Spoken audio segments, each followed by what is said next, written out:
आज वीर शासन जयंती के इस प्रसंग में आप सबसे 4 बातें कहूँगा।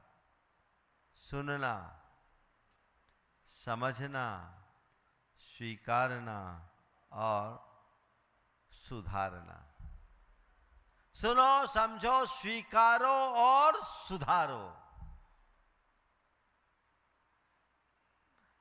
उपदेश सुनने को मिलता है, कोई भी सुन सकता है। कान से सुनना नहीं, ध्यान से सुनो, हृदय से सुनो। भगवान महावीर को ऐसे व्यक्ति की तलाश थी जो उनकी बात को हृदय से सुने। सुनने वाले भी मिल गए। इंद्र थे, पूरे चतुर्निकाय के देवता बैठे थे बड़े आतुरता और पिपासा के साथ, लेकिन भगवान को था कि ये केवल सुनने वाले हो। देखो, दुकान में ग्राहक आते हैं, कुछ माल देखने वाले होते हैं, कुछ माल खरीदने वाले होते हैं। आप किस पर फोकस करते हो? जो केवल माल देखने आए उस पर, या जो खरीदने वाला? भगवान ने ये तो सुनने, माल देखने वालों की भीड़ है, इनको लेना देना कुछ नहीं है। देवताओं की सबसे बड़ी कमजोरी है कि वो संयम का लेस भी स्वीकार नहीं कर सकते। संयम भाव उनके जीवन में आ नहीं पाता। तो भगवान ने कहा, इनको बोलूंगा, ये सुन के रह जाएंगे, तालियां बजाएंगे, इससे क्या फायदा? ये तो भीड़ है, सुनने वाले हैं। लेकिन इंद्रभूति गणधर आए, वो केवल सुनने वाले नहीं, सुन करके समझने वाले, और केवल समझने वाले नहीं, स्वीकारने वाले हैं। वो आए, सुनना तो बहुत दूर की बात है, उनके मुख का उपदेश तो एक दिन बाद खिरा।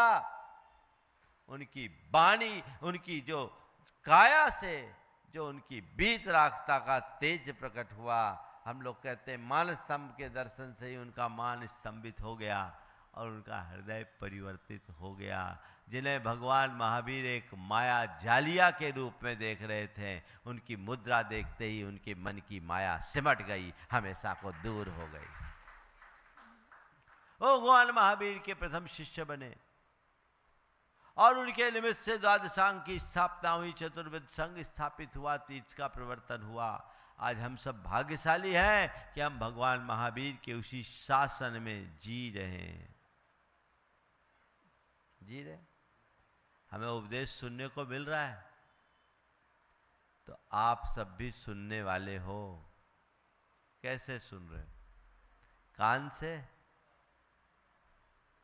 केवल सुनो मत, और सुनो भी तो कैसे सुनो? सुनते सब है, असर किसी किसी पर पड़ता है। पता है इसका रहस्य क्या है? श्रद्धा से सुनने वालों का हृदय भींगता है, और बुद्धि से सुनने वालों का दिमाग, उनकी बात केवल बुद्धि तक रहती है। बुद्धि से सुनने वाला सुनी हुई बात का विश्लेषण करता है, और श्रद्धा से सुनने वाला व्यक्ति सुनी हुई बात को समझकर स्वीकारता, अपने जीवन को सुधारता है। कोई भी बात आपके हृदय में तभी लगेगी जब आपके मन में श्रद्धा हो। सबके जीवन का एक अनुभव है कि हर व्यक्ति के जीवन में अनेक लोग जुड़ते हैं। खासकर बचपन की बात याद करो तो बच्चे होते हैं, सबकी बातों को इग्नोर कर देते, नज़रअंदाज करते, बल्कि अवहेलना ही करते हैं। लेकिन घर परिवार में कोई एक आध व्यक्ति ऐसा रहता है जिसकी कोई बात काटने की हिम्मत नहीं होती। क्यों? क्योंकि उसके प्रति लगाव है, जुड़ाव है, श्रद्धा है। और ऐसा कहा जाता है कि इस बच्चे को तो वही ठीक कर सकते, उन्हीं तक बात पहुंचा होता है ना। चाहे वो दादी हो सकती है, दादा हो सकते हैं, पिता हो सकते हैं, माँ हो सकती है, कोई भी हो सकता है।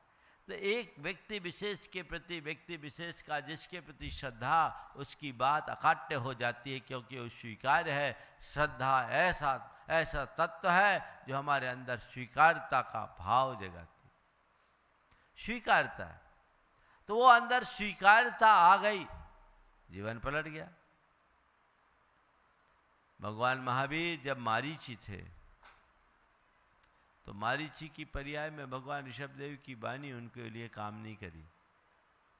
वो तो भगवान महावीर भगवान ऋषभदेव पर भी आरोप लगाता रहा और उल्टे सीधे आरोप लगाकर अपने अभिमान में अकड़ा 363 मतों की सृष्टि कर दी। कौन? मारीच।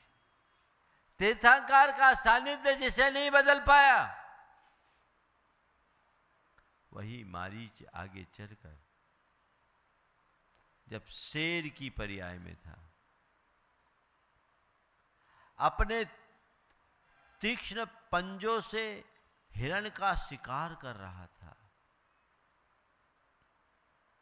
तभी दो चारण रिद्धिधारी महाराज अमित गुण और अमित तेज नाम के, उनकी दृष्टि पड़ी सिंह पर जो हिरण के विदारण में लगा था।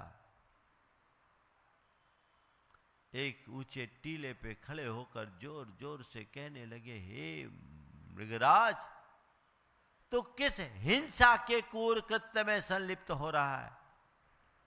तुझे तो अहिंसा का प्रवर्तक बनना है, तो इस पाप पंख में क्यों फंसा है? जाग जाग जाग, अपनी चेतना को जगा। कहते हैं मुनि राजों के वचनों का उस पर जादुई असर पड़ा और अपने जिन हाथों से वो हिरण को चीर रहा था, वो दोनों हाथ मुनि राजों के वंदना के लिए जुड़ गए।